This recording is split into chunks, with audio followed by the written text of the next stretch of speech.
चाहते हैं कि आप उनके साथ में रहें, क्योंकि बहुत सालों से आप अलग अलग रहते हैं, क्या अभी आप चाहते हैं कि आप लोग साथ में रहें?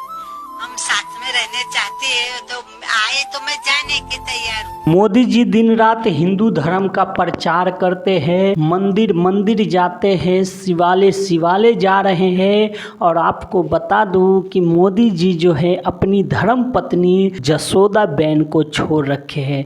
इन दिनों सोशल मीडिया पे एक ट्रेंड चल रहा है जिसमें हर आदमी लगा रहा है कि मैं मोदी का परिवार पर, मोदी जी का जो सच्चा परिवार है, जो अपना परिवार है, उन्हें छोड़ रखा है। आपको पता होगा कि हिंदू धर्म के अनुसार जब किसी महिला और पुरुष का विवाह होता है तो उसमें वचन दिया जाता है कि 7 जन्मों तक जो है हम एक दूसरे के साथ रहेंगे, कभी एक दूसरे का साथ नहीं छोड़ेंगे। और ये बात मोदी जी स्वयं भी जानते हैं, और उसके बाद भी मोदी जी जो है अपनी धर्म पत्नी जसोदाबेन को छोड़ रखे। आप लोगों को बता दूं कि नरेंद्र मोदी साहब अपनी राजनीतिक फ़ायदा के लिए कई वर्षों तक अपनी शादी की बातें जो है जनता से छुपा कर रखा था। आखिरकार बाद में जो है मोदी साहब का भेद खुल गया, और उसके बाद भी मोदी साहब जो है अपनी बीवी के साथ रहने के लिए जो है तैयार नहीं हैं। मोदी साहब नए नए कपड़े पहनते हैं, नए नए जगहों पे जाते हैं,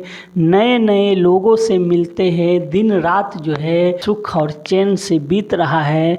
पर वहीं पे उनके धर्म पत्नी जसोदाबेन है। आप इस वीडियो में तो सुन चुके होंगे, वो मोदी जी का आज भी इंतज़ार करती है। आज 50 साल से वो अकेली है। आज भी उनके आंखों में आंसू है कि शायद मोदी जी लौट आएंगे अपने परिवार के पास। पर मोदी जी अपने परिवार के पास तो नहीं लौट के जा रहे हैं, पर पूरे देश में ये कह रहे हैं कि सब है मेरा परिवार।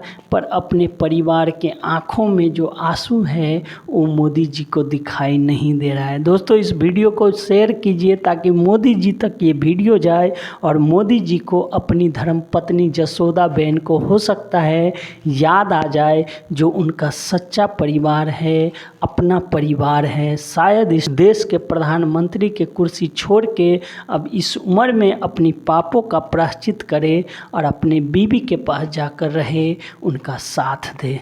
धन्यवाद दोस्तों, फिर मिलते हैं अगली वीडियो में।